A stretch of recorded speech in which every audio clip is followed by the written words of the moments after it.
Buenos días, compañeros diputados, compañeras diputadas. Buenos días a quien nos visita el día de hoy en esta Cámara. Con su venia, señora Presidenta,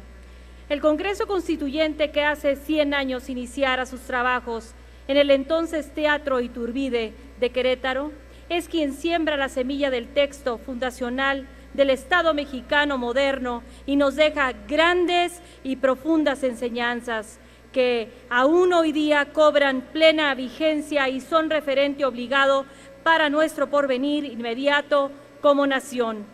En Encuentro Social reconocemos que el constituyente originario de Querétaro influyó grandemente en el establecimiento del orden y la paz en nuestro país. Recordemos que veníamos de una serie de enfrentamientos armados y fue guía y luz en los momentos más graves para la República a inicios del siglo XX.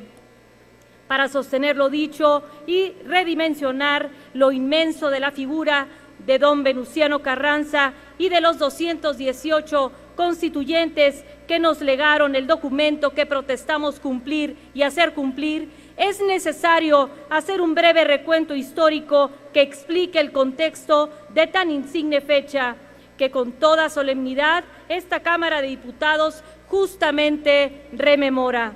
Desde que estalla la Revolución y hasta el primer día de sesiones del Constituyente, México vivió tiempos espasmódicos en los que se promulgaron tantos planes como caudillos, se proclamaron libertadores de pueblo y a lo largo y ancho de nuestro país. Tuvimos un breve tiempo de relativa calma y orden con la malograda presidencia de Francisco Ignacio Madero González, quien junto con el vicepresidente José María Pino Suárez sería ejecutado por Victoriano Huerta, apoyado por los Estados Unidos de Norteamérica a través del Pacto de la Embajada o Pacto de la Ciudadela el 22 de febrero de 1913. Después de la decena trágica, el 26 de marzo de 1913, Venustiano Carranza, gobernador de Coahuila, promulgarían el Plan de Guadalupe, repudiando al gobierno golpista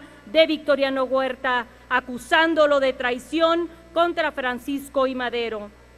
Se nombraría comandante de jefe del primer ejército, denominado constitucionalista, por su vocación de restituir el orden constitucional. Al propio Carranza, quien contaría con el respaldo del Congreso del Estado Libre y Soberano de Coahuila por medio del decreto de 1421, en el que se desconoció a Victoriano Huerta. El texto establecía que al entrar en la capital del país, Carranza o quien se hubiese sustituido en el mando por razones necesarias, se encargaría del Poder Ejecutivo el tiempo perentorio para convocar a elecciones presidenciales. Para dar cuenta de la caótica situación que privaba en el país, baste recordar que mientras Emiliano Zapata combatía en el sur, Carranza y Francisco Villa en el norte, México sufrió su última intervención precisamente por parte de los Estados Unidos, la que duraría del 12 de abril de 1914 al 23 de noviembre de 1914. Dentro de esa gran turbulencia, el 13 de agosto de 1914, con el general Álvaro Obregón como enviado, fueron firmados los tratados de Teoloyucan, mientras los cuales se disolvía el Ejército Federal, leal a Victoriano Huerta, y se entregaba a la Ciudad de México y a las fuerzas constitucionalistas, las que recibirían en manos del general Cándido Aguilar del puerto de Veracruz por parte de las tropas de ocupación estadounidenses. Finalmente, el 15 de septiembre de 1916, restablecía la paz. Venustiano Carranza toma la más grande y trascendental decisión que cambió el rumbo del país, al declarar una forma al Plan de Guadalupe con el objetivo de convocar un Congreso Constituyente para modificar la Constitución de 1857, el que iniciaría la pacificación ordenada de nuestra patria y sentaría las bases de hoy el México moderno.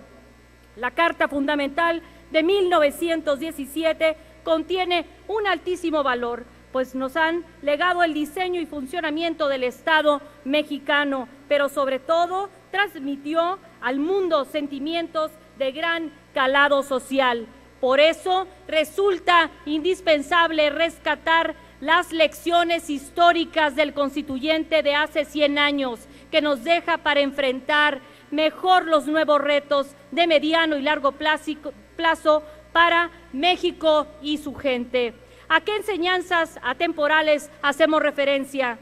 Que como poder constituyente permanente que somos, no debemos pasar por alto que el bien y la prosperidad de la Unión y el respeto a la ley deben orientar siempre nuestro actuar, desde el Congreso para la sociedad, por encima de los proyectos personales o agendas electorales. Del mismo modo, no hay que olvidar que la vía del caudillismo no es ni debe ser la opción preferencial para gobernar y que las instituciones se les debe respetar siempre y en todo momento y lugar, dejando de lado los protagonismos y privilegiando la política, la que construye y trasciende más allá de la coyuntura. Otra lección vigente que nos llega del constituyente originario es que si nos ponemos de acuerdo y fortalecemos el Estado mexicano, responderemos mejor las amenazas del exterior, que en el encono nos debilita y que el imperio de la ley nos fortalece, que es posible y deseable que como sociedad nos reconciliemos y seamos capaces de entender nuestro pasado con pasión, pero sin ira ni revanchismos, que vayamos hacia el futuro con visión de Estado, con paso firme, pensando siempre en la prosperidad de todos los mexicanos. Desde esta más alta tribuna de la nación, mi partido, Encuentro Social, rinde un justo homenaje al constituyente de Querétaro y reitera su llamado a las fuerzas de la sociedad mexicana y a todas las fuerzas políticas representantes en este Congreso para caminar juntos de la mano para beneficio de todos los mexicanos, dentro del marco del respeto de la dignidad de cada una de las personas. La fracción parlamentaria de Encuentro Social les propone que heredemos a las generaciones que nos han de suceder un México ordenado, justo e incluyente, libre y en paz. Hagámoslo nosotros juntos. Es cuanto.